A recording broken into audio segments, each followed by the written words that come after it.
Hello students. देखिए, registration chapter के अंदर कुछ अमेंडमेंट्स हैं और अच्छे खासे अमेंडमेंट्स हैं। इसको पढ़ने में हमें काफ़ी सारा टाइम लगेगा, तो एक बार इसको देख लेते हैं। पहले देखिए, दो छोटे अमेंडमेंट्स वो मैं आपको बता देता हूँ। सबसे पहला, हम लोगों ने एक चीज़ पढ़ी थी हम लोगों ने एक चीज़ पढ़ी थी कि जब आपका रजिस्ट्रेशन हो जाता है, मतलब आपको रजिस्ट्रेशन सर्टिफिकेट मिल गया जीएसटी का, तो आपको बैंक डिटेल सबमिट करनी पड़ती है ना। आपको बैंक डिटेल सबमिट करनी पड़ती है। तो पहले बैंक डिटेल कितने दिन में सबमिट करनी पड़ती थी? जब रजिस्ट्रेशन सर्टिफिकेट आपको रिसीव हो गया, तो पहले 45 डेज के अंदर अंदर बैंक डिटेल सबमिट करनी थी। अब आपको 30 डेज के अंदर अंदर बैंक डिटेल सबमिट करनी होती है। पहला तो ये अमेंडमेंट है, क्लियर है बच्चों। सेकंड जो अमेंडमेंट है वो आपको लिखना पड़ेगा, क्योंकि उसमें थोड़ा सा आपके पास में अगर अमेंडमेंट्स की सॉफ्ट कॉपी है या हार्ड कॉपी है, तो उसमें टाइपिंग मिस्टेक है, उसको मैं यहाँ पे करेक्ट कर देता हूँ। बड़े ध्यान से देखें प्यारे बच्चों। हम लोगों ने ना एक सेक्शन 30 पढ़ा था। हम लोगों ने एक सेक्शन 30 पढ़ा था, और ये चैप्टर के अंदर ऑलरेडी इंप्लीमेंट कर दिया गया है। जो रजिस्ट्रेशन चैप्टर की क्लास है आपकी, उसमें ऑलरेडी इस अमेंडमेंट को इंप्लीमेंट करके पूरा पढ़ा दिया गया है। यहाँ पर मैं अलग से बता रहा हूँ आपको कि एक सेक्शन 30 आता है, वो क्या बोलता है। एक हम सेक्शन 30 पढ़ते हैं, वो क्या बोलता है? वो बोलता है कि revocation of cancellation of registration. इसका मतलब ये है इसका मतलब ये है कि कोई पर्सन जो कि जीएसटी में रजिस्टर्ड था, कोई पर्सन जो कि जीएसटी में रजिस्टर्ड था, लेकिन प्रॉपर ऑफिसर ने उसका रजिस्ट्रेशन लेकिन प्रॉपर ऑफिसर ने उसका रजिस्ट्रेशन कैंसिल कर दिया। प्रॉपर ऑफिसर ने उसका रजिस्ट्रेशन कैंसिल कर दिया। क्लियर है ये चीज यहां तक? लेकिन उस पर्सन को ऐसा लगता है कि मेरा रजिस्ट्रेशन गलत कैंसिल किया गया है, तो फिर वो अब एप्लीकेशन लगा रहा है कि सर, आपने मेरा रजिस्ट्रेशन गलत कैंसिल किया है।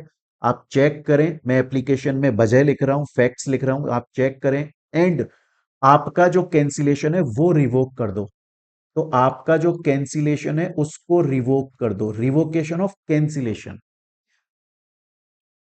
मान के चलो मैं जीएसटी में रजिस्टर्ड था, प्रॉपर ऑफिसर ने मेरा जीएसटी रजिस्ट्रेशन कैंसिल कर दिया।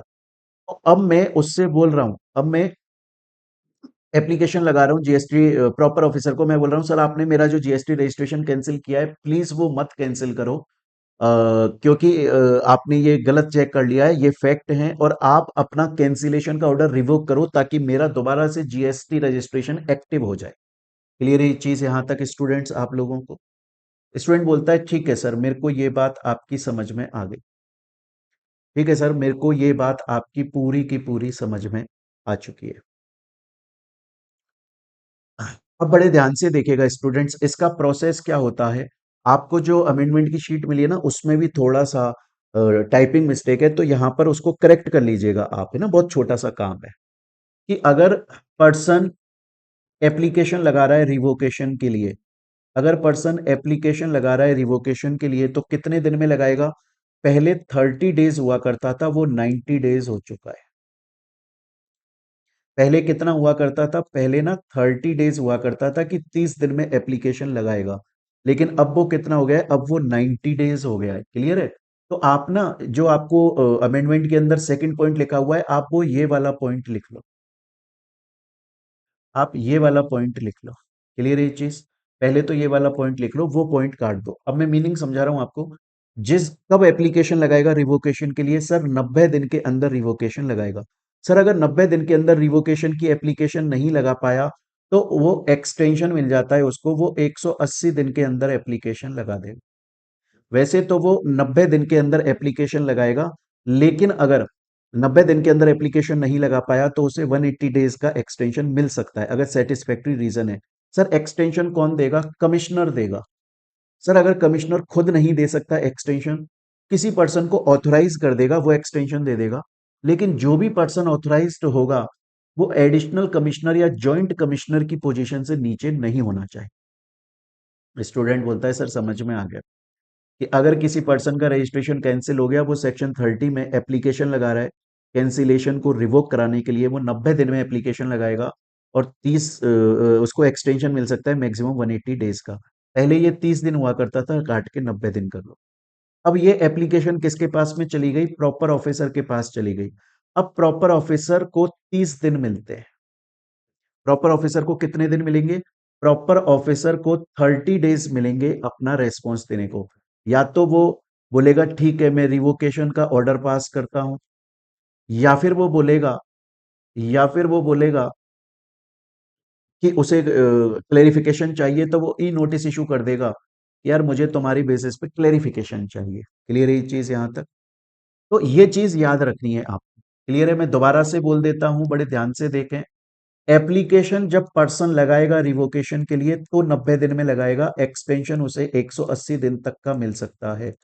प्रॉपर ऑफिसर को कितने दिन में जवाब देना है? 30 डेज के अंदर। या तो वो एक्सेप्ट करके रिवोकेशन का ऑर्डर पास कर दे, या फिर वो ई नोटिस देके क्लेरिफिकेशन मांग ले।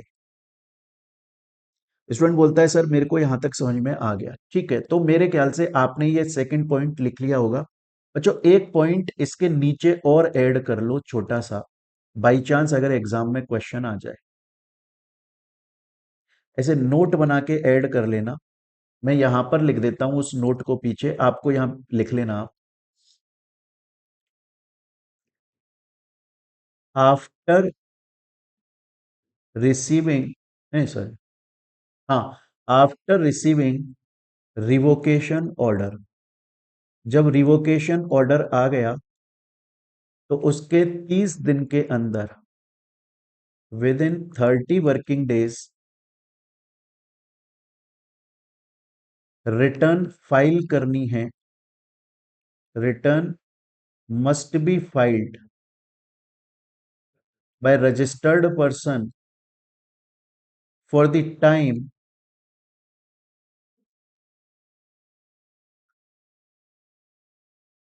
फ्रॉम फ्रॉम द डेट कर दो, टाइम की जगह from the date,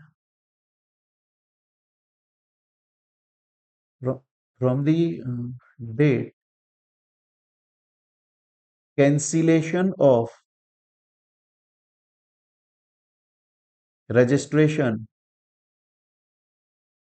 till revocation of registration. Sir इसका मीनिंग क्या है मैं बता दूंगा। एक छोटा सा नोट और ऐड कर लो। देखिए मैं बोल देता हूं एक बार दोबारा से इसको, ताकि आप लिख लें, समझा मैं पूरा दूंगा इसको। ये बोल रहा है, पहले तो अब मैं बोल देता हूं, after receiving revocation order within 30 working days, return must be filed by registered person from the date cancellation of registration till revocation of registration, till revocation of cancellation of, till revocation of cancellation of registration, है ना? ऐसे कर लो, cancellation of registration. इसका मतलब क्या है? इसका मतलब यह है कि बच्चे एक चीज देखो ना, प्रॉपर ऑफिसर ने रजिस्ट्रेशन को कैंसिल किया। प्रॉपर ऑफिसर ने रजिस्ट्रेशन को कैंसिल किया, फिर आपने एप्लीकेशन लगाई और आपका कैंसिलेशन रिवोक हो गया। Revocation of cancellation.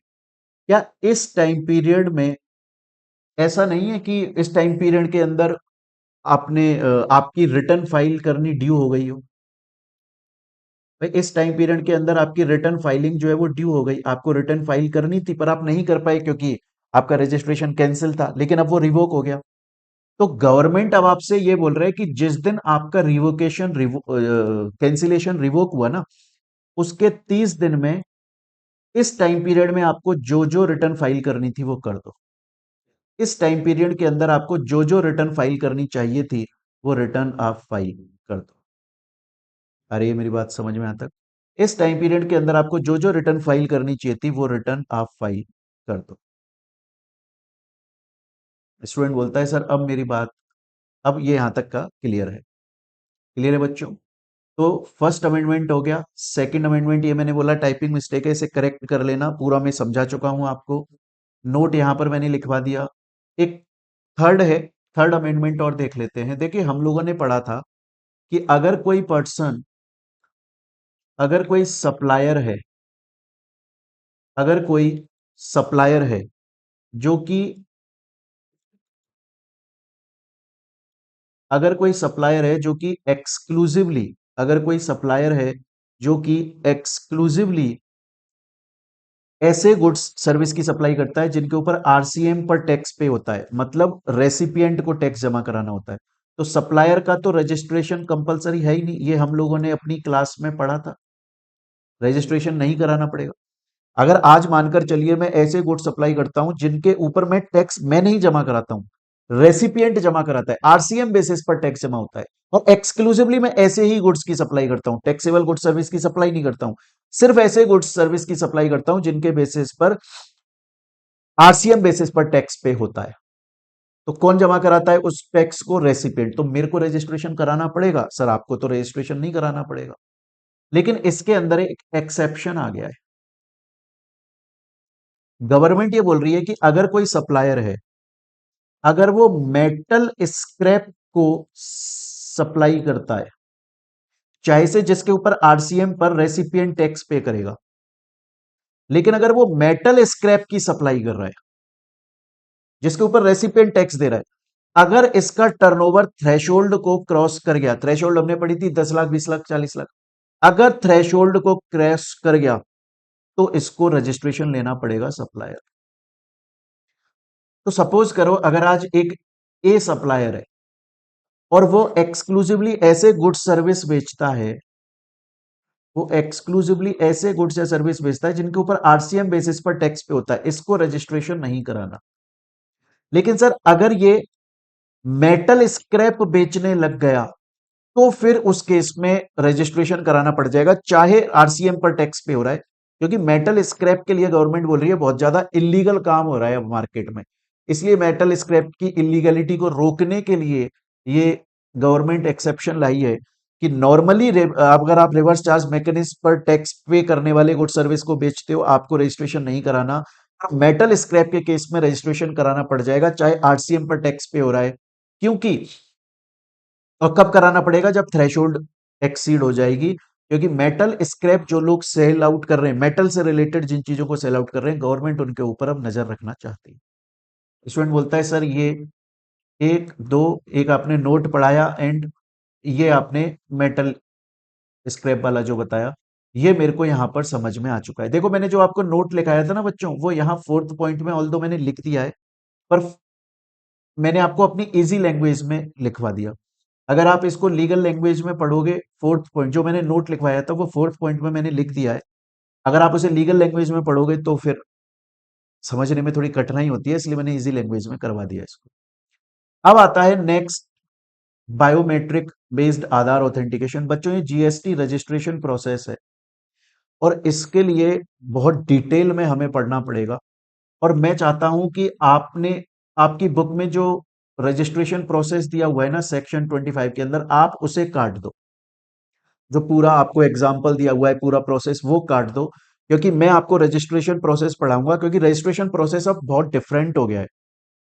अलग अलग ऑप्शन आ गए रजिस्ट्रेशन की, आप ऐसे कराना चाहते हो, ऐसे कराना चाहते हो, ऐसे कराओगे तो क्या होगा, ऐसे कराओगे तो क्या होगा। और मैं आपको इस रजिस्ट्रेशन प्रोसेस को ना पूरा लिखेंगे, अपन लोग चार्ट बनाया हुआ है, उस चार्ट के अकॉर्डिंगली अपन लोग लिख लेंगे पूरा डिटेल में जाके, कम से कम 1 घंटा लग जाएगा हमको इसमें। बट मैं ये चाहता हूं कि आप वो सब कुछ ना अपनी बुक में या कॉपी में कहीं पर उसको लिख लो, तो आपके लिए बहुत ज्यादा बेनिफिट होगा, आपको बहुत ज्यादा फायदा होगा बच्चों। समझ रहे हो मेरी इस बात को? तो और रजिस्ट्रेशन प्रोसेस में जो आप लिखवाऊंगा वो आपको याद रखना है, ध्यान रखना है। जो रजिस्ट्रेशन प्रोसेस आपको बुक में लिखा हुआ है ना, आप उसे काट दो, वरना उसमें बहुत सारे चेंज करने पड़ेंगे, आप उसे काट दो, और यहां पर जो मैं बता रहा हूं सिर्फ उसी को आप अच्छे से मेंशन कर लो अपनी कॉपी के अंदर, बुक के अंदर। क्लियर है? चलिए तो अब हम रजिस्ट्रेशन प्रोसेस स्टार्ट करते हैं। अब देखिए हमारा नेक्स्ट जो टॉपिक है वो है रजिस्ट्रेशन अंडर जीएसटी, मतलब प्रोसेस क्या है जीएसटी के अंदर रजिस्टर होने का, सेक्शन 25। स्टूडेंट्स ये जो टॉपिक है इसके अंदर बहुत ज्यादा चेंजेस हैं, बहुत ज्यादा अमेंडमेंट है। क्लियर है ये चीज? तो इसलिए मैं चाहता हूं कि ये जो पूरा टॉपिक है रजिस्ट्रेशन प्रोसेस, इसको आप लोग अपनी कॉपी में लिखें। मैं बोलूंगा, हम चार्ट के थ्रू पढ़ेंगे पूरा, और उसको आप लोग अपनी कॉपी में लिखें। तो आपकी बुक के अंदर ना देखिए, एक ये दिया हुआ है registration process under GST section 25। ये पूरा प्रोसेस आपको दिया हुआ है, एग्जाम्पल आपको दिया हुआ है। मैं चाहता हूं कि आप इसको ना पढ़ें, आप एक बार एग्जाम्पल को कट कर दें। आप एक बार एग्जाम्पल को यहां से हटा दीजिए, सबसे पहली बात तो। एंड दूसरी बात, ये जो आपको अब रजिस्ट्रेशन प्रोसेस पूरा दिया हुआ है, इसको हम लोग अपनी कॉपी के अंदर लिखेंगे, चार्ट की फॉर्म में लिखेंगे।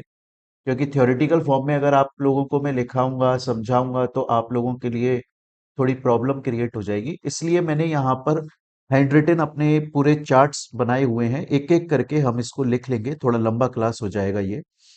पर अभी इस जो प्रोसेस हम पढ़ेंगे रजिस्ट्रेशन प्रोसेस, उसके अंदर जितना भी टोटल अमेंडमेंट्स है, जो सब कुछ है, वो कवर हो जाएगा, और ये आपके लिए फाइनल प्रोसेस रहेगा। क्लियर है ये चीज यहाँ तक, अनटिल एंड अनलेस जब तक कोई नया चेंज नहीं आ जाता।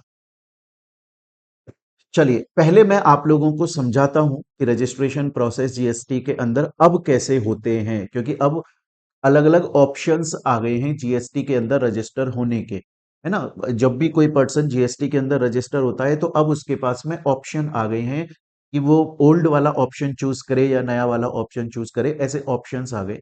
एक बार पहले मैं आपको इसे डिटेल में समझाऊंगा, तब तक आपको कुछ भी नहीं लिखना है।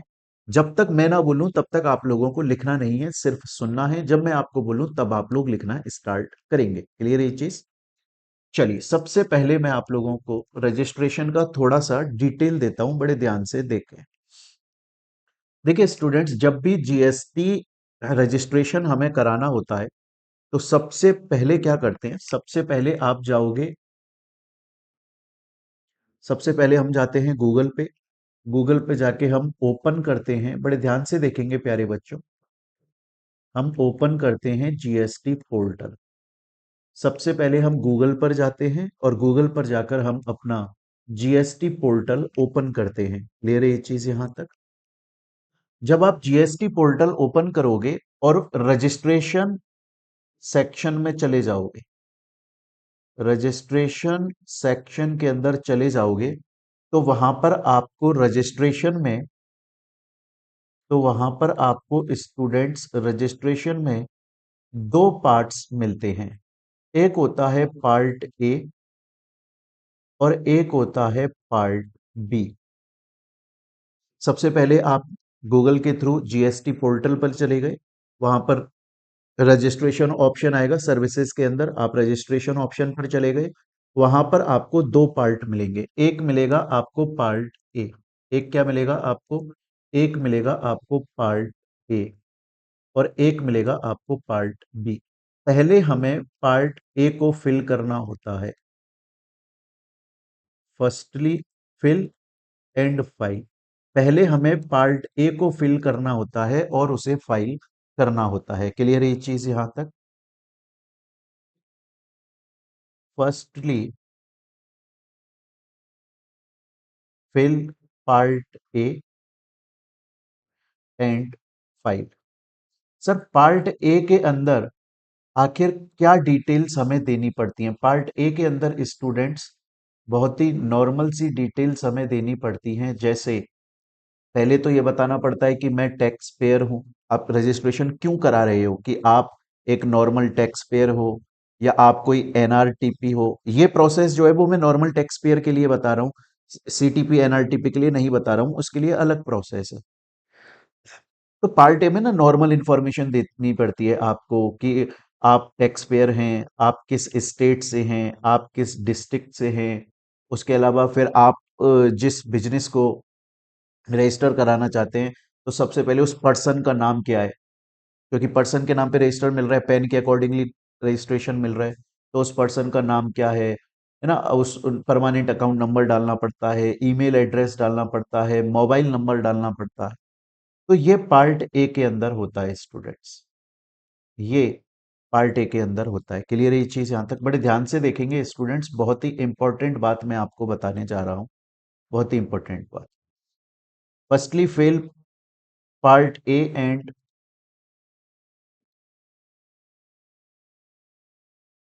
File part A. क्लियर है? हमने पार्ट ए को फिल करा और उसके बाद में हमने पार्ट ए को फाइल कर दिया। पार्ट ए को हमने फिल करा और उसके बाद में हमने पार्ट ए को फाइल कर दिया। Getting my point? Now students, now students, अब देखिएगा स्टूडेंट्स, जैसे ही आपने पार्ट ए फिल करा, फाइल करा, तो आपके पास में एक टीआरएन आ जाता है। TRN will be generated. Sir TRN होता क्या है? टीआरएन का मतलब होता है टेम्पररी रजिस्ट्रेशन नंबर। ये जीएसटी रजिस्ट्रेशन नंबर बिल्कुल भी नहीं है। टीआरएन सिर्फ इसलिए जनरेट हुआ है ताकि आप पार्ट बी फाइल कर सकें। पार्ट बी फाइल करने के लिए, फिल करने के लिए, फाइल करने के लिए टीआरएन का होना बहुत ज्यादा जरूरी होता है। Getting my point? बड़े ध्यान से देखेंगे स्टूडेंट्स आप लोग। मैं आपसे बोल रहा हूं कि सबसे पहले आप गूगल पे जाएं। गूगल पे जाके आप जीएसटी पोर्टल को ओपन करें। जीएसटी पोर्टल को ओपन करके सर्विसेज सेक्शन आता है, उसमें रजिस्ट्रेशन में चले जाएं। जब आप रजिस्ट्रेशन में जाएंगे तो आपको दो पार्ट मिलते हैं, पार्ट ए, पार्ट बी। पहले आपको पार्ट ए ही फिल करना होता है, पार्ट बी पर डायरेक्टली नहीं जा सकते। पार्ट ए के अंदर बहुत ही नॉर्मल सी इंफॉर्मेशन आती है, जैसे कि आप टैक्स पेयर की तरह रजिस्टर करा रहे हैं, आपके बिजनेस का नाम क्या है, ईमेल आईडी क्या है, मोबाइल नंबर क्या है, एंड ऑल दैट। आपको पार्ट ए फाइल करना है। जैसे ही आप पार्ट ए फाइल करते हैं आपको टीआरएन जनरेट हो जाता है, टेम्पररी रजिस्ट्रेशन नंबर। ओके। अब नाउ यूज टीआरएन। अब आप टेम्पररी रजिस्ट्रेशन नंबर को यूज करेंगे and start filling part B. और पार्ट बी को फिल करना स्टार्ट कर देंगे। पार्ट बी के अंदर मेन इंफॉर्मेशन आती है कि आपका प्लेस ऑफ बिजनेस क्या है, मेन प्लेस ऑफ बिजनेस क्या है, एडिशनल प्लेस ऑफ बिजनेस क्या है, कौन सी फील्ड के अंदर काम कर रहे हो, कौन से प्रोडक्ट या सर्विस दोगे, उनको कोडिफाई करना, वो सब कुछ मेन चीज आ जाती है। अब बड़े ध्यान से सुनिएगा बच्चों, मेन बातें रजिस्ट्रेशन की अब स्टार्ट होंगी। एग्जाम के अंदर रजिस्ट्रेशन प्रोसेस से रिलेटेड जो क्वेश्चन पूछा जाएगा वो अभी तक स्टार्ट हुआ नहीं है। अभी मैं आपको लेकिन ये चीजें बताना जरूरी है, तब आपके सामने ना एक पिक्चर क्लियर हो जाएगी, आप इमेजिन कर पाओगे उसको कि आप गूगल पे गए, जीएसटी पोर्टल पर गए, रजिस्ट्रेशन में गए, पार्ट ए पार्ट बी मिला, पार्ट ए में नॉर्मल इंफॉर्मेशन दी, फाइल करा, टीआरएन आया आपके पास में, टीआरएन यूज करके पार्ट बी में एक तरह से लॉग इन कर लिया आपने, पार्ट बी को आपने फिल करना स्टार्ट किया। अब बड़े ध्यान से देखिएगा स्टूडेंट्स, अब बड़े ध्यान से देखिएगा। देखिए ये यहां पर आपको दिखाई दे रहा है, ये मैं आपको पार्ट बी दिखा रहा हूं। ये आपको दिखाई दे रहा है, ये मैं आपको एक तरह से पार्ट बी दिखा रहा हूं।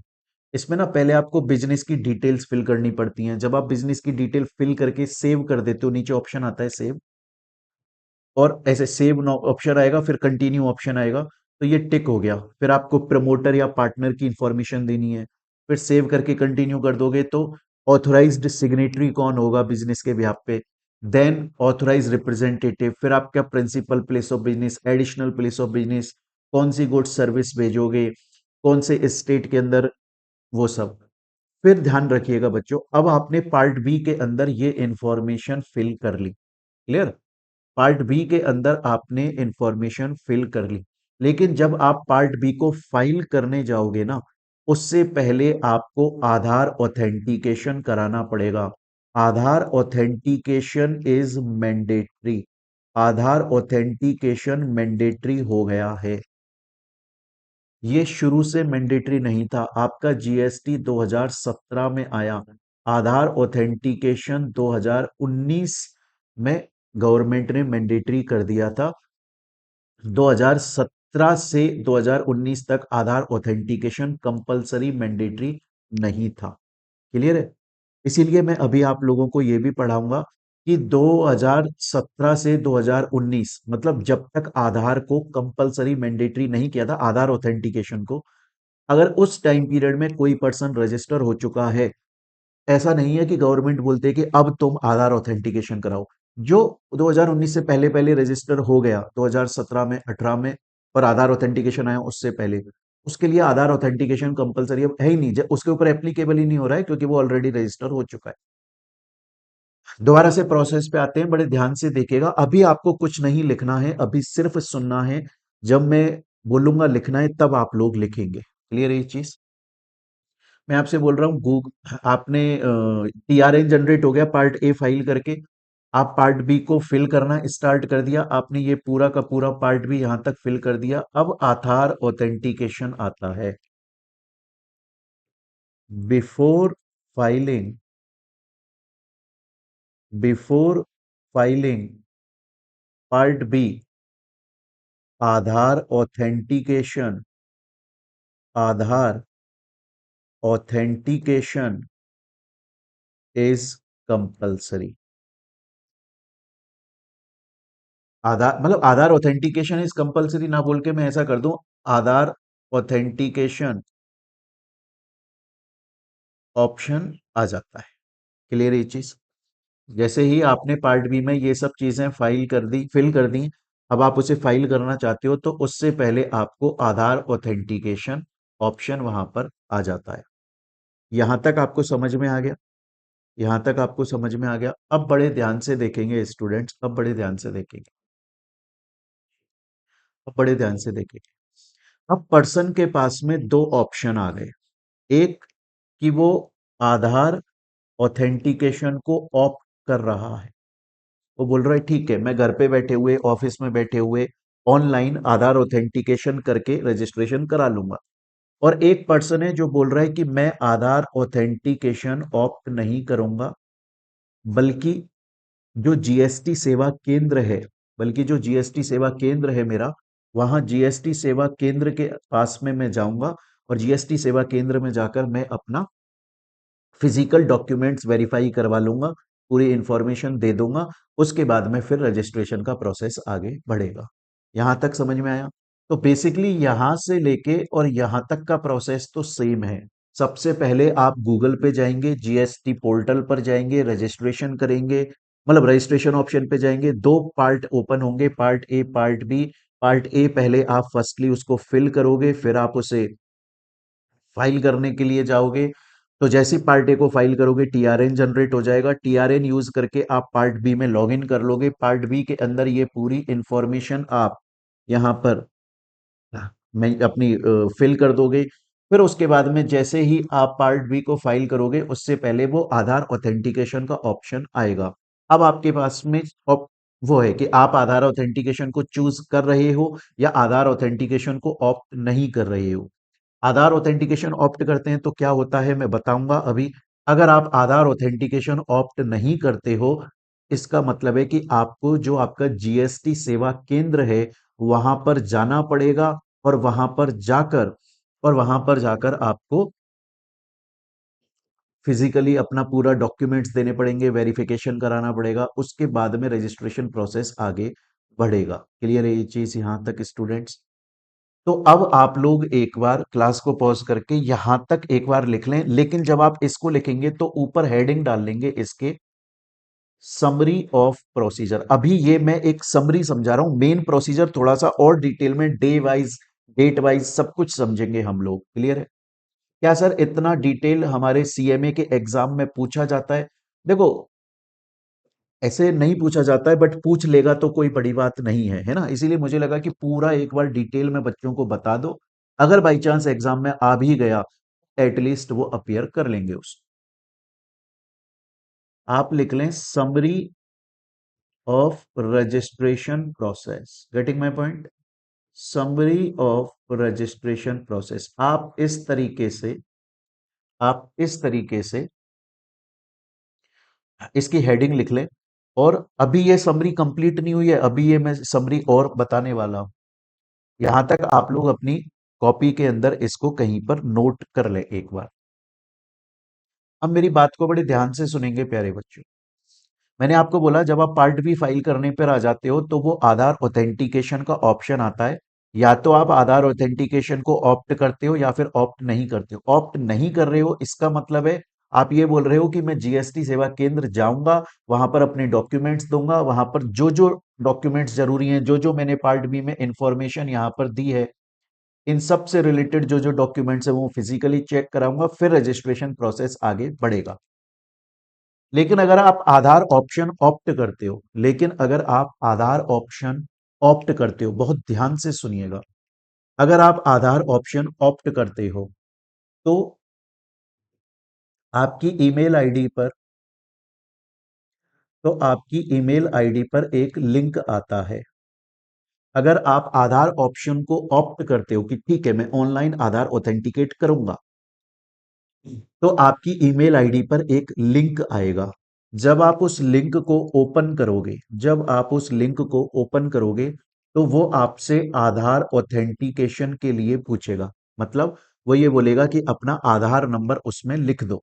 वो आपसे बोलेगा कि आधार नंबर अपना मेंशन कर दो। जैसे ही आप अपना आधार नंबर मेंशन कर दोगे तो ओटीपी आएगा आपके मोबाइल नंबर पर।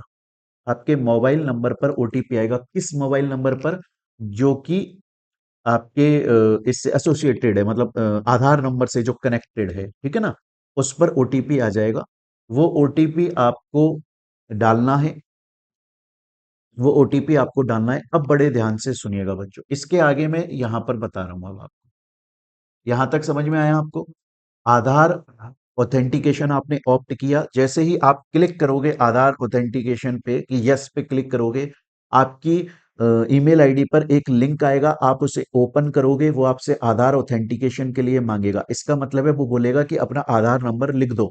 जैसे ही आप आधार नंबर लिखकर और आगे चलोगे तो आपके मोबाइल नंबर पर एक ओटीपी आएगा। उस मोबाइल नंबर पर जो आधार कार्ड से लिंक है, आपको वो ओटीपी डालना है। जैसे ही आप ओटीपी डालोगे,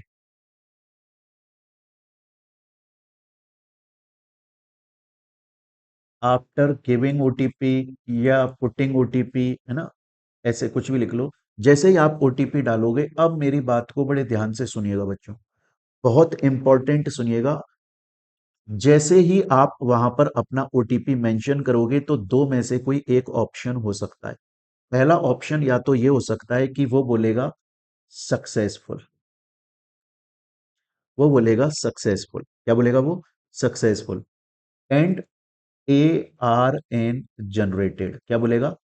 ए R N generated. A R N का मतलब है एक्नॉलेजमेंट रजिस्ट्रेशन नंबर।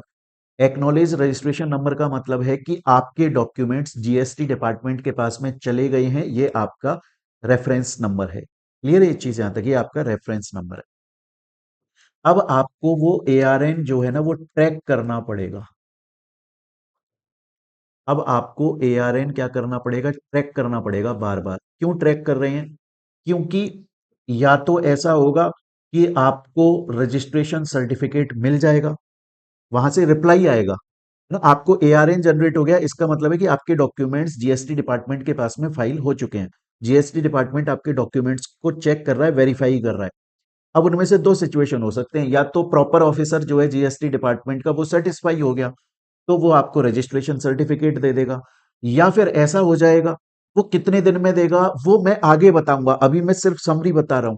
वो मैं पूरा, देखो यहां पर पूरा चार्ट है, देखो यहां पर पूरा चार्ट है ये, कि कितने दिन में वो बताएगा, कितने दिन में रजिस्ट्रेशन सर्टिफिकेट आ जाएगा, कितने दिन में नहीं आएगा, वो एक एक चीज बताऊंगा। पहले अभी आप थोड़ा सा समरी सुन लो रजिस्ट्रेशन की। क्लास लंबी होगी, नो डाउट लंबी होगी, बट एक बार आप इसको शांति से सुन लोगे, रजिस्ट्रेशन आपके लिए एकदम सिंप्लीफाई हो जाएगा बहुत ज्यादा। एआरएन जब आपका जनरेट हुआ तो अब आपको उस एआरएन को ट्रैक करना होता है बार बार। क्यों कर रहे हैं?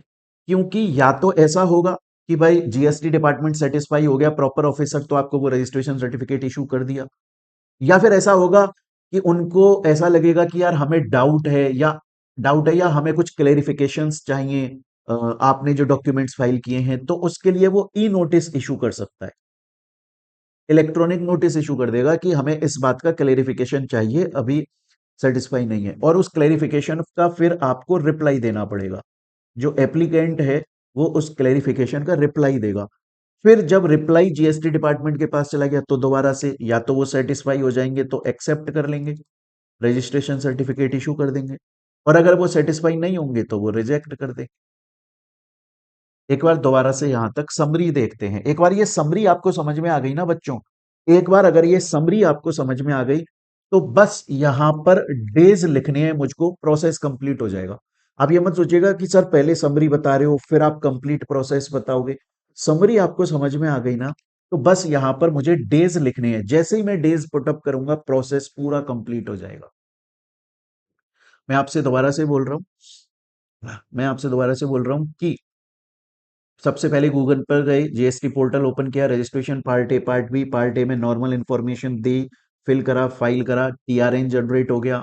अब आप टीआरएन को यूज करके पार्ट बी फिल करोगे। जैसे ही पार्ट बी को फिल करोगे, फाइल करने पे आओगे, वो आपसे आधार ऑथेंटिकेशन मांगेगा, है ना, ये आधार ऑथेंटिकेशन मांगेगा।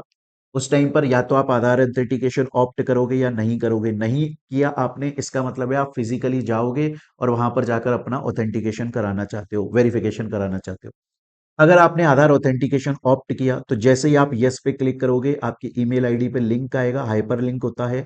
ये उस लिंक को ओपन करोगे, अपना आधार नंबर लिखोगे, ओटीपी आएगा मोबाइल नंबर पे जो आधार से लिंक्ड है आपका, आपको वो ओटीपी डालना है। एंड जैसे ही आप ओटीपी को वहां पर डाल दोगे तो दो में से एक ऑप्शन होंगे। पहला ऑप्शन या तो वो सक्सेसफुल बोलेगा, ठीक है, ओके, और एआरएन जनरेट कर देगा आपको। एआरएन को आपको डेली ट्रैक करना है। या तो आपको वो रजिस्ट्रेशन सर्टिफिकेट मिल जाएगा जब प्रॉपर ऑफिसर सेटिस्फाइड है कि ठीक है, तो वो on the spot registration certificate दे देगा। सेटिस्फाई नहीं है, उसे कुछ क्लेरिफिकेशन चाहिए, तो वो आपको ई नोटिस देगा, आपसे क्लेरिफिकेशन मांगेगा, आपको उसको क्लेरिफिकेशन देना है। फिर आपकी क्लेरिफिकेशन आने के बाद वो दोबारा से चेक करेगा, या तो एक्सेप्ट करके रजिस्ट्रेशन सर्टिफिकेट देगा या रिजेक्ट कर देगा।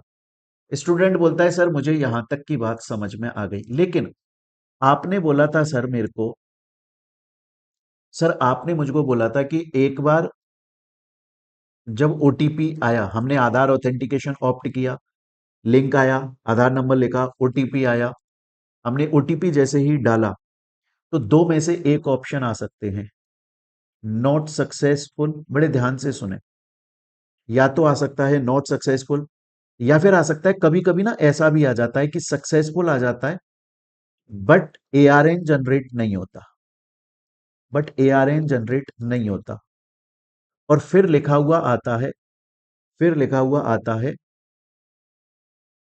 यू आर रिक्वायर्ड या you are liable for biometric, for biometric Aadhaar authentication. क्या होता है? For biometric Aadhaar authentication. ये क्या है? ये एक नया कॉन्सेप्ट है, इसके बारे में मैं अभी पहले बता देता हूं। क्लियर ये चीज? इसके बारे में पहले मैं आप लोगों को बता देता हूं।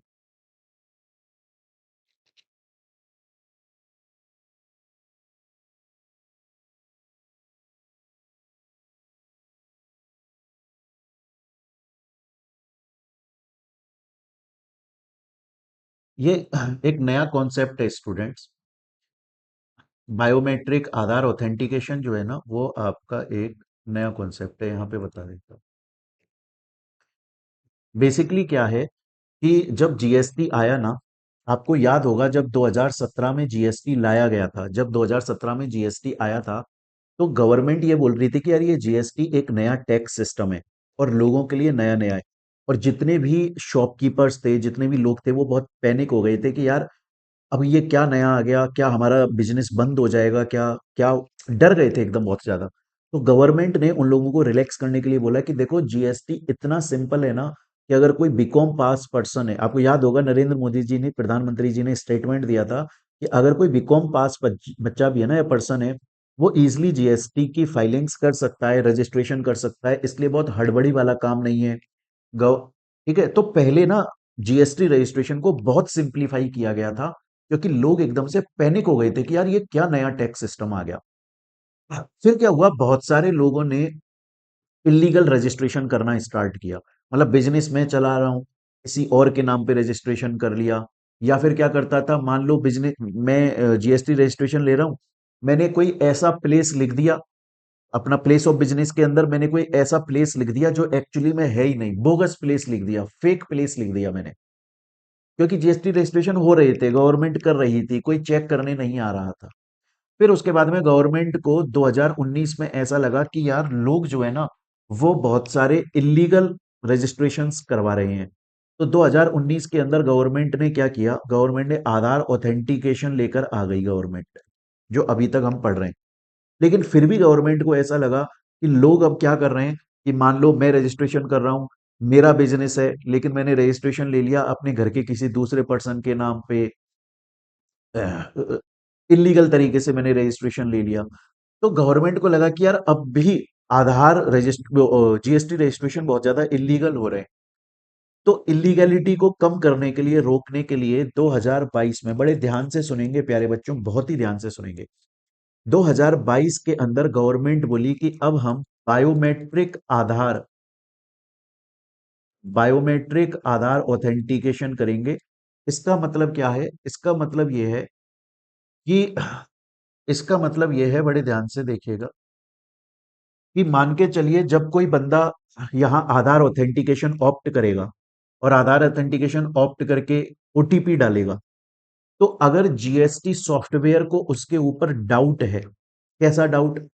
शायद उसके ऊपर ऐसा डाउट है कि इसने जो डॉक्यूमेंट्स लगाए हैं वो सही नहीं है, ये जो प्लेस ऑफ बिजनेस अपना बता रहा है कि उस जगह पर वो धंधा करेगा, उस प्लेस ऑफ बिजनेस पे तो ऑलरेडी कोई दूसरा बिजनेस रजिस्टर्ड है, या इसी का ही खुद बंदे का ही कोई दूसरा बिजनेस रजिस्टर्ड है, या ये पहले भी अप्लाई कर चुका है जीएसटी में रजिस्टर होने के लिए, तब इसको रजिस्ट्रेशन मिला नहीं था। तो जीएसटी सॉफ्टवेयर जो है ना वो अपने हिसाब से देखता है, अपने हिसाब से, कि अगर उसे किसी भी एप्लीकेशन के ऊपर डाउट हो रहा है, फोटो ब्लर आ गई, बोगस प्लेस ऑफ बिजनेस लिखने की कोशिश कर रहा है, जीएसटी सॉफ्टवेयर को अगर डाउट होता है तो वो वहां पर बोलता है कि नहीं, आपका एआरएन यहां पर जनरेट नहीं होगा, बल्कि आपको बायोमेट्रिक आधार ऑथेंटिकेशन कराना पड़ेगा। बायोमेट्रिक आधार ऑथेंटिकेशन का मतलब क्या है? कि अब आपको जीएसटी सेवा केंद्र जाना पड़ेगा। कहां पे? अब आपको जीएसटी सेवा केंद्र जाना पड़ेगा। अब आपको जीएसटी सेवा केंद्र फिजिकली जाना पड़ेगा। वहां पर जाकर आपको ये जो डॉक्यूमेंट्स आपने पार्ट बी में फाइल करे थे वो सभी डॉक्यूमेंट्स ले जाने पड़ेंगे।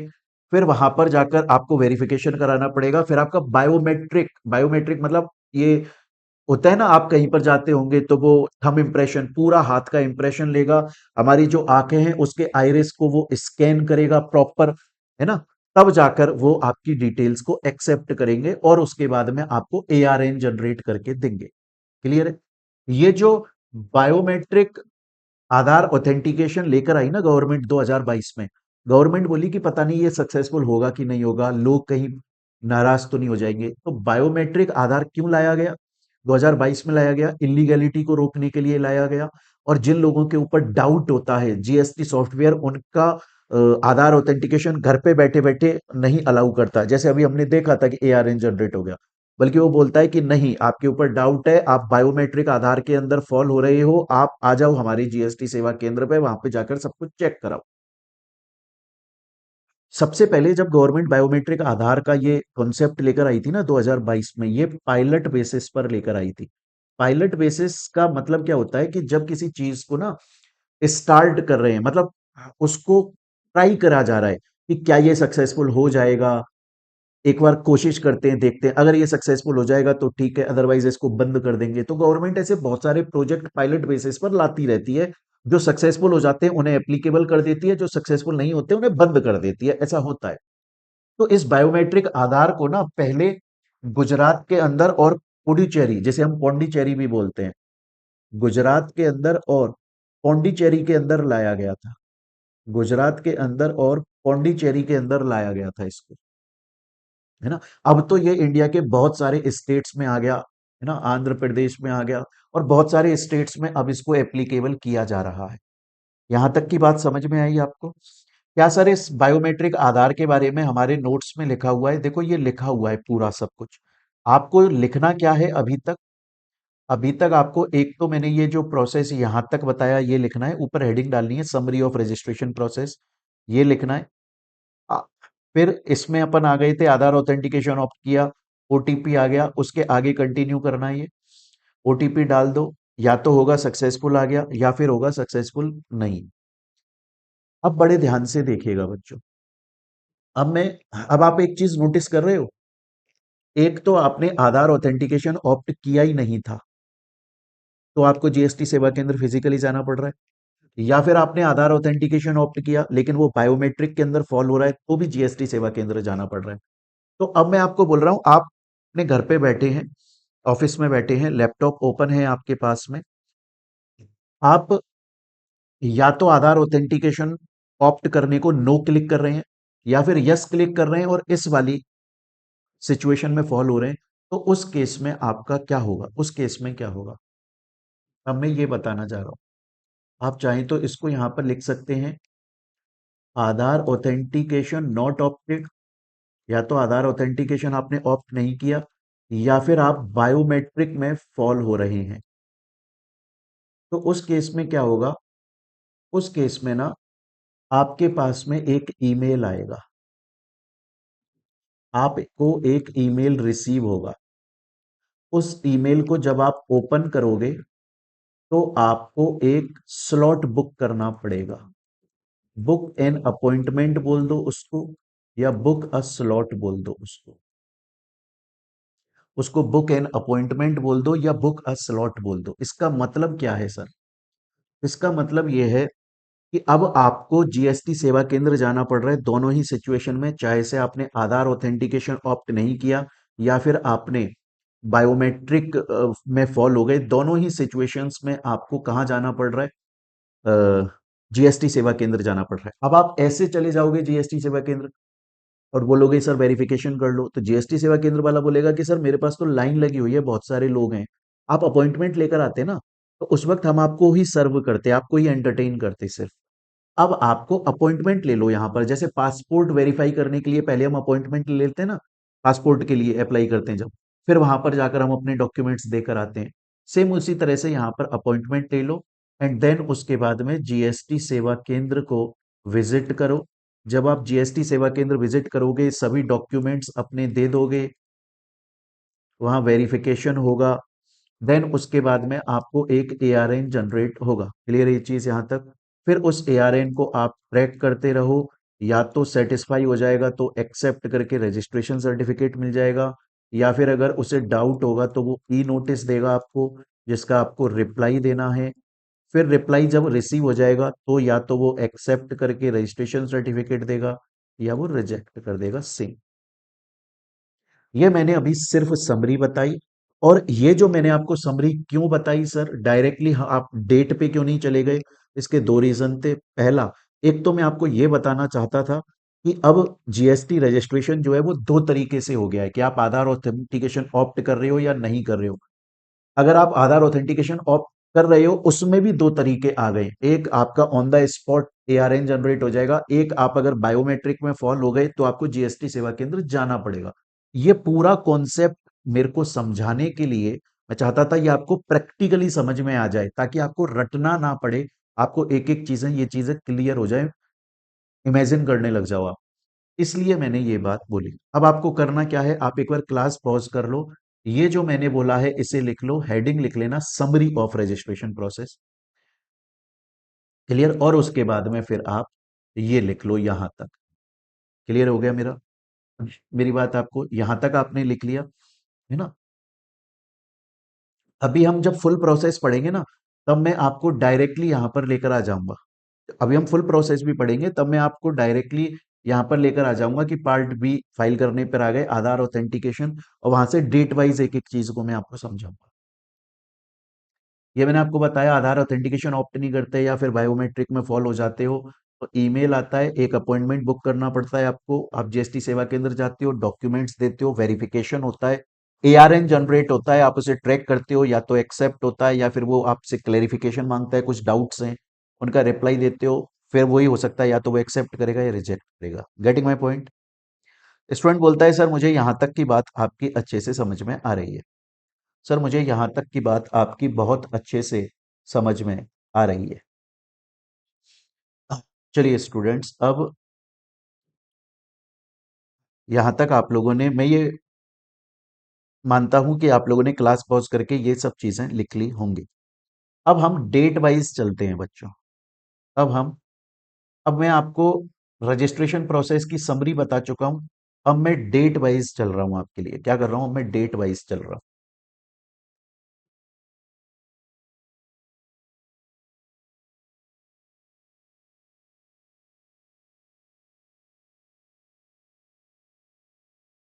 अब आप फाइनल रजिस्ट्रेशन प्रोसेस के लिए लिख लें, है ना। अभी तक हमने समरी लिखी थी, अब आप फाइनली रजिस्ट्रेशन प्रोसेस, जो कि हम डेट वाइज, ये डेट्स याद करना जरूरी है क्या? देखो, आपके सिलेबस में उतना डिटेल में होता नहीं है, बट आप याद कर लो, है ना। मैं चाहता हूं कि मैं पढ़ा दूं, ताकि बाई चांस अगर इन एनी केस एग्जाम में आ गया, तो आप एटलीस्ट उसको अच्छे से अटेम्प्ट कर पाओगे। क्लियर ये चीज? चलिए, रजिस्ट्रेशन प्रोसेस में देखो, आपने पार्ट ए फाइल कर दिया, आपने पार्ट ए फाइल कर दिया, आपको टीआरएन मिल गया, आपने पार्ट बी को फिल कर लिया, और अब हम आ गए आधार ऑथेंटिकेशन। अब आपको समरी से क्लिक हो रहा होगा, हाँ सर ये चीज बताई थी आपने। अब हम आधार ऑथेंटिकेशन पर आ चुके हैं। अब हम कहाँ आ चुके हैं? अब हम आधार ऑथेंटिकेशन पर आ चुके हैं। Okay, clear? अब बड़े ध्यान से देखेंगे स्टूडेंट्स। अब या तो आपने आधार ऑथेंटिकेशन को ऑप्ट किया, या फिर आपने आधार ऑथेंटिकेशन को ऑप्ट नहीं किया। अभी मैं आपको आधार ऑथेंटिकेशन जो आपने ऑप्ट किया है वो मैं आपको यहां पर बताने वाला हूं। अब आपने जो आधार ऑथेंटिकेशन ऑप्ट किया है वो मैं आपको बताने वाला हूं। अब बड़े ध्यान से देखिएगा, जब आप आधार ऑथेंटिकेशन ऑप्ट पे क्लिक करते हो ना, तो मैंने बताया था आपको ईमेल आता है, ईमेल फॉर आधार ऑथेंटिकेशन।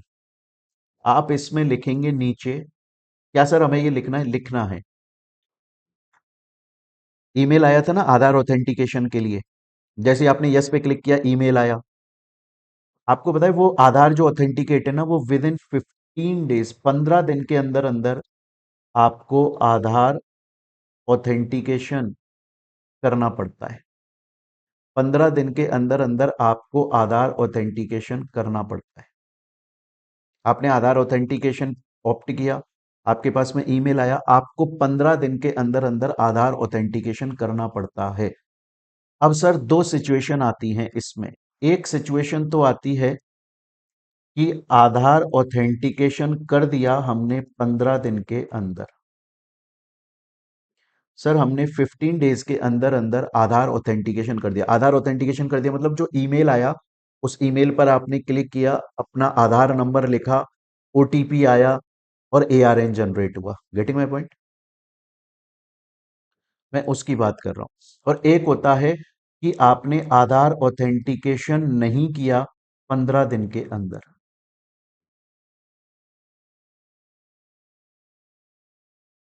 जब यहां पर हमने जो अभी ये समरी पढ़ी थी ना स्टूडेंट्स, मैंने आपको बोला था आपने आधार ऑथेंटिकेशन पे ऑप्ट किया तो आपके पास में ईमेल आईडी है, ईमेल आईडी पर एक लिंक आता है। आपको वो कितने दिन के अंदर आधार ऑथेंटिकेट करना पड़ता है? 15 दिन में करना पड़ता है। 15 दिन में कर दिया तो क्या होगा वो अभी हम देखेंगे, नहीं किया 15 दिन में तो क्या होगा वो भी हम अभी देखेंगे, वो भी हम अभी देखेंगे। अब हम ये मानकर चलते हैं कि आपने 15 दिन के अंदर अंदर आधार ऑथेंटिकेशन कर दिया। क्लियर है? तो अब आपको एआरएन जनरेट हो गया, तो अब आपको एआरएन जनरेट हो गया। अब मान के अब क्या हो रहा है? अब प्रॉपर ऑफिसर चेक कर रहा है।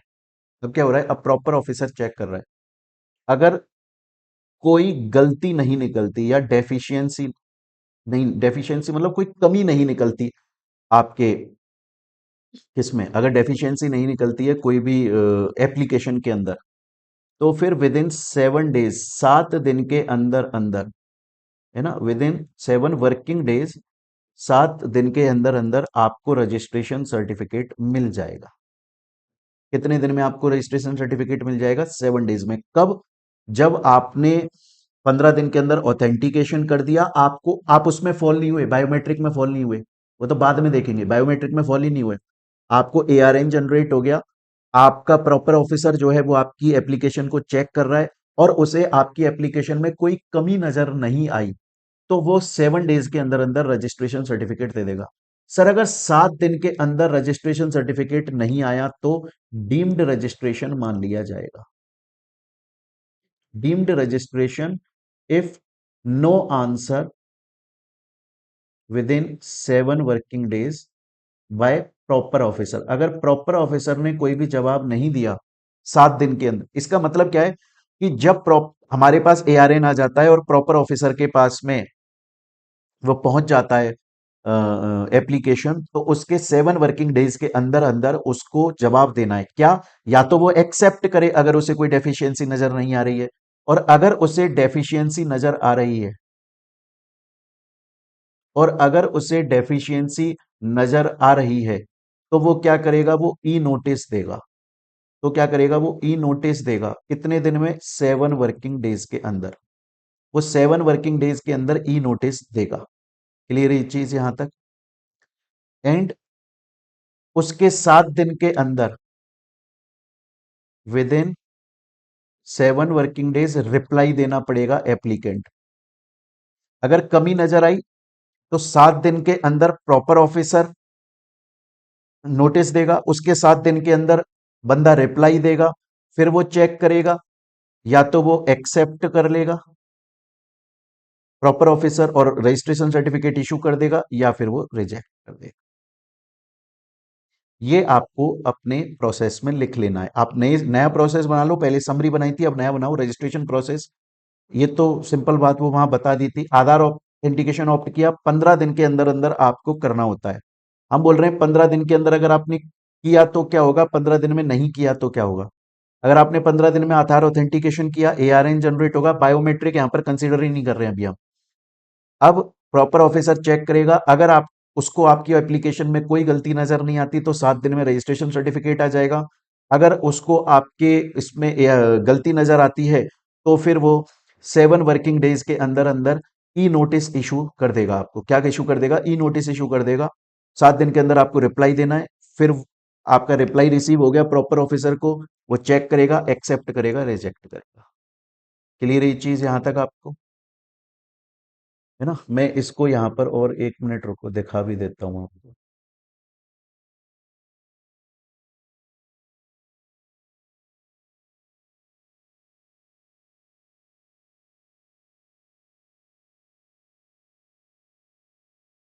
देखो यहाँ पर भी आप देख सकते हो सेम चीज लिखी हुई है कि 15 दिन के अंदर अंदर आधार ऑथेंटिकेशन किया तो मान लिया जाएगा कि जिस दिन वो आधार ऑथेंटिकेट कर रहा है ना, उसी दिन माना जाएगा उसकी एप्लीकेशन। आप बोलोगे सर प्रॉपर ऑफिसर का 7 डेज कब से काउंट होगा, भाई जिस दिन उसने आधार ऑथेंटिकेट कर दिया वहां से काउंट होगा, वही डेट ऑफ एप्लीकेशन है।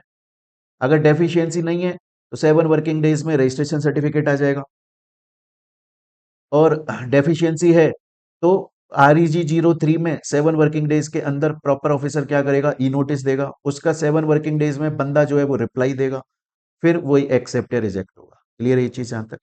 सर अगर 7 दिन में प्रॉपर ऑफिसर ने ना तो एक्सेप्ट किया, ना ही कोई ई नोटिस इशू किया, डीम्ड रजिस्ट्रेशन मान लिया जाए, डीम्ड रजिस्ट्रेशन मान लिया जाए। स्टूडेंट बोलता है सर ये वाला पार्ट मुझे समझ में आ गया, ये वाला पार्ट बच्चों आपको समझ में आ गया। अब आता है सर अगर 15 दिन के अंदर अंदर आधार ऑथेंटिकेशन नहीं किया तो, अगर 15 दिन के अंदर अंदर आधार ऑथेंटिकेशन उसने नहीं किया तो फिर क्या होगा बच्चों, 15 दिन जब खत्म हो जाएंगे ना, तो 15th डे माना जाएगा उसने एप्लीकेशन फाइल करी है। और अब आगे का प्रोसेस देखें, अब क्या होगा। ये आपकी बुक में भी देखो, मैंने यहाँ पर एक जगह पे लिखा हुआ है, मैं बता देता हूँ। बुक में मैंने एक जगह पे लिख रखा है बच्चों कि अगर आप आधार ऑथेंटिकेशन करने में फेल हो गए 15 दिन में, तो फिर जो प्रॉपर ऑफिसर है ना, वो आपके प्लेस ऑफ बिजनेस पे फिजिकल इंस्पेक्शन करता है। वो क्या करता है, फिजिकल इंस्पेक्शन करता है, आपके डॉक्यूमेंट्स को प्रॉपरली चेक करता है। अब हम बात कर रहे हैं कि आधार ऑथेंटिकेशन पे आपने ऑप्ट किया था, आपके पास ईमेल आया था, 15 दिन में आपको आधार ऑथेंटिकेट करना था, पर आपने आधार ऑथेंटिकेट नहीं किया 15 दिन के अंदर। तो उस केस में जो प्रॉपर ऑफिसर है वो फिजिकल वेरिफिकेशन करेगा, वो सभी डॉक्यूमेंट्स का फिजिकल चेक करेगा। क्लियर है ये चीज यहां तक। प्लेस ऑफ बिजनेस, वो उस जगह पर आएगा जो आपने बोला है कि यहां पर मैं बिजनेस करूंगा, वहां पे जाके प्रॉपरली वो फिजिकल वेरिफिकेशन करेगा। अब हम ये मानते हैं कि उसने सब कुछ चेक किया और कोई डेफिशिएंसी नहीं निकली, कोई गलती नहीं निकली, तो 30 दिन के अंदर अंदर रजिस्ट्रेशन सर्टिफिकेट आ जाए। लेकिन सर अगर गलती निकली तो फिर वो आपको 30 दिन के अंदर, यहां पर 30 दिन आ गया। जब आपने 15 दिन में आधार ऑथेंटिकेशन करा था तो पूरा टाइम पीरियड क्या चल रहा था? 7 डेज। कि अगर 7 डेज में ना तो एक्सेप्ट किया ना ही रिजेक्ट किया तो डीम्ड एक्सेप्टेंस। लेकिन अगर आप 15 दिन में आधार ऑथेंटिकेट नहीं कर रहे हो तो फिर मेन टाइम पीरियड क्या आ गया? 30 दिन आ गया।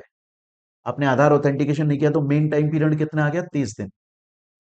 30 दिन के अंदर अगर उसे कोई डेफिशिएंसी नजर नहीं आई वो रजिस्ट्रेशन सर्टिफिकेट दे देगा। अगर उसे डेफिशिएंसी नजर आई, सेम प्रोसेस, वो ई नोटिस देगा। 7 दिन में आपको रिप्लाई देना है। फिर वो चेक करेगा। अगर वो सेटिस्फाई हो जाएगा तो 7 दिन में, तो 7 दिन में वो एक्सेप्टेंस कर देगा। नहीं तो वो रिजेक्ट कर देगा। नहीं तो वो रिजेक्ट कर देगा। क्लियर है ये चीज? तो स्टूडेंट्स, यहां तक हमने कंप्लीट कर लिया था। अब ये जो प्रोसेस है, आधार ऑथेंटिकेशन नहीं किया विद इन 15 डेज, तो उसमें एक तो आप ये लिख लो कि किस दिन मानी जाएगी एप्लीकेशन सबमिट हुई है? 15वें दिन मानी जाएगी। वहां से बाकी के डेज काउंट होंगे। तो उसके नीचे ये कर लो, ये ना इसके नीचे अब ये लिख लें आप, date of submission of application 15th day, जिस दिन सबमिट हुई। अब उसी में आगे कंटिन्यू करें। ये कंटिन्यू कर रखा है मैंने। एक तो एप्लीकेशन में कोई गलती नजर नहीं आई, और कोई गलती अगर नजर आई, अगर गलती नजर आई, नहीं ये नजर आई तो वो रजिस्ट्रेशन सर्टिफिकेट इशू कर देगा। और अगर गलती नजर आती है तो वो पहले REG03 में ई नोटिस देगा 30 दिन के अंदर। पर्सन को 7 दिन में रिप्लाई करना है। जब बंदा रिप्लाई करता है ना तो REG04 में करता है हमेशा। फिर दो केस होंगे, या तो वो सेटिस्फाई हो जाएगा, एक्सेप्ट कर लेगा, या वो रिजेक्ट कर देगा। अब की बार जो एक्सेप्ट करेगा वो 7 डेज है। मेरे ख्याल से यहां तक की बात आपको समझ में आ रही है। आप बोलोगे सर प्रोसेस बहुत ही ज्यादा कॉम्प्लिकेटेड और बड़ा है। बिल्कुल बड़ा है, इसीलिए मैं पूरा प्रोसेस आपको दोबारा से अलग से समझा रहा हूं जानबूझ के। क्लियर हो गई ये चीज यहां तक? अच्छा, अब सपोज ये हमने पढ़ लिया जब हमने आधार ऑथेंटिकेशन ऑप्ट किया था, तो उसमें 15 दिन का टाइम मिला था। 15 दिन में किया तो क्या होगा, नहीं किया तो क्या होगा। अब मैं बोल रहा हूं आपने आधार ऑथेंटिकेशन ऑप्ट नहीं किया, या इवन बायोमेट्रिक में फॉल हो गए आप, तो क्या होगा? तो फिर आपको जीएसटी सेवा केंद्र जाना है सबसे पहले तो। जी वो मैं यहाँ पे लिखवा चुका हूँ, देखो आपको। तो आपको जीएसटी सेवा केंद्र विजिट करना है, वहां पे अपने सभी डॉक्यूमेंट्स देने हैं। क्लियर है ये चीज यहाँ तक? और आपको एआरएन जनरेट होगा। आपको एआरएन जनरेट होने का मतलब है अब आपकी एप्लीकेशन चेक हो रही है। अब दो केस हो सकते हैं, या तो कोई डेफिशिएंसी नहीं निकलेगी, मतलब कोई कमी कोई गलती नहीं निकलेगी। अगर कोई कमी नहीं निकली तो क्या होगा? आपको रजिस्ट्रेशन सर्टिफिकेट इशू हो जाएगा। कितने दिन में? 30 डेज। लेकिन सर अगर कमी नजर आई तो सेम प्रोसेस जो अभी ये वाला पढ़ रहे थे ना, 15 डेज में आधार ऑथेंटिक, सेम प्रोसेस कि 30 दिन के अंदर अंदर वो ई नोटिस देगा REG03 में। 7 दिन में रिप्लाई देना है। फिर उसके 7 दिन में या तो वो एक्सेप्ट करके रजिस्ट्रेशन सर्टिफिकेट दे देगा, या वो कैंसिल कर देगा। मेरे ख्याल से यहां तक समझ में आया। मैं एक बार दोबारा से आपको पूरा समराइज कर देता हूं, बड़े ध्यान से देखें बच्चों। मैंने आपको बोला अब जो रजिस्ट्रेशन होता है जीएसटी के अंदर, उसमें ऑप्शन आ गया है। आप आधार ऑथेंटिकेट ऑप्ट, ये कब आता है? पार्ट बी जब फाइल करते हो। आधार ऑथेंटिकेशन का ऑप्शन चूज करो या नहीं करो। अगर आधार ऑथेंटिकेशन को आप चूज किया तो उसमें भी दो ऑप्शन आ जाएंगे। एक तो on the spot ARN generate हो गया, एक बायोमेट्रिक में फॉल हो गए। तो बायोमेट्रिक में फॉल हो गए या आपने ऑप्शन चूज ही नहीं किया था, दोनों का सेम केस हो गया। दोनों में जीएसटी सेवा केंद्र जाना पड़ रहा है। बट अगर आपने आधार ऑथेंटिकेशन चूज किया, एआरएन जनरेट हो गया, तो उसे ट्रैक करो। 7 दिन में रजिस्ट्रेशन सर्टिफिकेट आ जाएगा। नहीं आए, आता है, ई नोटिस आना चाहिए 7 दिन में, और उसका रिप्लाई दो फिर आप। लेकिन अगर सोचो 7 दिन में प्रॉपर ऑफिसर ने जवाब ही नहीं दिया तो डीम्ड रजिस्ट्रेशन है। क्लियर ये चीज यहां तक? अब ये कितने दिन में आधार ऑथेंटिकेट करना था? 15 दिन में। 15 दिन में अगर आपने आधार ऑथेंटिकेट नहीं करा तो फिर उस केस में फिजिकल वेरिफिकेशन करेगा वो प्रॉपर ऑफिसर। फिजिकल वेरिफिकेशन करके वो क्या करेगा? आपका सब कुछ चेक करेगा। 30 दिन में अगर डेफिशिएंसी नहीं है, 30 दिन में रजिस्ट्रेशन सर्टिफिकेट दे देगा। या फिर 30 दिन में आपको ई नोटिस देगा, 7 दिन में आप रिप्लाई दोगे, 7 दिन में फिर रजिस्ट्रेशन सर्टिफिकेट आएगा से। मेरे ख्याल से अब प्यारे बच्चों यहां तक आपको पूरा ये जो रजिस्ट्रेशन प्रोसेस है ये क्लियर हो गया होगा। ठीक है, इसमें बस एक चीज आपको ऐड कर लेनी है। इसमें ना आप एक नोट डाल के ऐड कर लो अपनी कॉपी में, एक नोट डाल के ऐड कर लो। सर क्या चीज ऐड कर लें हम यहां पर? नोट डालकर आप ये ऐड कर लो कि जब आफ्टर रिसीविंग रजिस्ट्रेशन सर्टिफिकेट, जब रजिस्ट्रेशन सर्टिफिकेट आ जाता है ना, तो आपको बैंक डिटेल देनी पड़ती है उस बिजनेस की, बैंक डिटेल सबमिट करनी पड़ती है। क्या करना पड़ता है? Bank detail to be submitted, bank detail को सबमिट किया जाता है। सर कितने दिन में? Within 30 days. पहले ये 45 डेज हुआ करता था, ये 30 डेज हो गया। जिस दिन रजिस्ट्रेशन सर्टिफिकेट आया उसके 30 दिन के अंदर अंदर आपको बैंक डिटेल सबमिट करनी पड़ती है, ये आप लिख लो। तो सर आप अपनी बुक के अंदर ये जो रजिस्ट्रेशन सर्टिफिकेट यहां पर दिया हुआ है, क्या ये हमें काटना है? एग्जाम्पल तो देखो ये काट दो, अब ये काम का नहीं। क्लियर? और इसके अलावा यहां से भी आप ये जो लिखा हुआ है ना ये पूरा काट दो। क्यों? क्योंकि हमने इसको चार्ट फॉर्म में खुद ने अपने पास में लिख लिया है, तो अब यहां से वो इजी फॉर्म में हम लोग लिख चुके हैं। यहां से एक एक चीज अब आपको क्लियर हो गई। स्टूडेंट बोलता है सर मुझे सब कुछ समझ में आ गया लेकिन मेरे कुछ क्वेश्चंस है। मैंने बोला क्या क्वेश्चन? बोला सर मेरे ये जो आधार ऑथेंटिकेशन होता है ना इससे रिलेटेड क्वेश्चन। आधार ऑथेंटिकेशन, आप बोल रहे हो सर आधार ऑथेंटिकेशन 2019 में आया और उससे पहले लेकिन जीएसटी 2017 में आ गया था। तो बहुत सारे लोग 2017 में जीएसटी के अंदर रजिस्टर हो गए होंगे, 2018 में जीएसटी में रजिस्टर हो गए होंगे, और आधार ऑथेंटिकेशन कंपलसरी हुआ 2019 में, उससे पहले भी वो रजिस्टर हो गए होंगे। तो जो लोग ऑलरेडी जीएसटी के अंदर रजिस्टर्ड थे 2017 में 18 में, क्या उनको भी आधार ऑथेंटिकेशन कराना पड़ेगा? क्या उनको भी आधार ऑथेंटिकेशन कराना पड़ेगा? नॉर्मली तो उनको आधार ऑथेंटिकेशन नहीं कराना पड़ता है। पर्सन जो आधार ऑथेंटिकेशन 2019 में आया उससे पहले जो लोग जीएसटी में रजिस्टर थे उनको आधार ऑथेंटिकेशन नहीं कराना पड़ता। लेकिन इसके 3 एक्सेप्शन है। सर क्या ये हमारे कोर्स का पार्ट है? बच्चों मैं फिर से बोल रहा हूं आपके कोर्स का पार्ट बहुत कम है, लेकिन मैं जानबूझ के इसको थोड़ा सा एलेबरेट करके पढ़ा रहा हूं क्योंकि बाई चांस अगर एग्जाम में क्वेश्चन आ गया तो आप अपियर कर लो, जानबूझ के मैं इसे एक्सटेंड कर रहा हूं। वो लोग जो ऑलरेडी जीएसटी में रजिस्टर्ड थे लेक और उनके ऊपर आधार ऑथेंटिकेशन कंपलसरी नहीं था क्योंकि तब तक आधार ऑथेंटिकेशन का कॉन्सेप्ट ही नहीं आया था, क्या उनको भी आधार ऑथेंटिकेट करना पड़ेगा? नहीं। लेकिन इसके एक्सेप्शन है कि जो लोग ऑलरेडी रजिस्टर्ड थे उनको भी आधार ऑथेंटिकेट करना पड़ेगा। कब? या तो उन्होंने सेक्शन 30 के अंदर revocation of cancellation of registration के लिए फाइल किया है, या फिर उन्होंने रिफंड एप्लीकेशन के लिए फाइल किया है, या फिर उन्होंने एक्सपोर्ट गुड्स के रिफंड के लिए फाइल किया है। अगर कोई पर्सन जो ऑलरेडी रजिस्टर्ड था जीएसटी के अंदर, जिसके ऊपर आधार ऑथेंटिकेशन एप्लीकेबल नहीं होता, नॉर्मली उसको आधार ऑथेंटिकेशन नहीं कराना, वो ऑलरेडी रजिस्टर्ड है। बट अगर वो इन 3 में से किसी भी सिचुएशन में फॉल होता है तो उसको आधार ऑथेंटिकेशन कराना पड़ जाएगा। स्टूडेंट्स आप इस चीज को लिख लो अपने पास में शॉर्ट में, ताकि, या फिर आप चाहो तो देखो ये यहां पर पूरा लिखा हुआ है, इसी को एज इट इज आप कॉपी कर लो। ठीक है ना? इसी को एज इट इज स्टूडेंट्स आप लोग यहां पर कॉपी कर लो।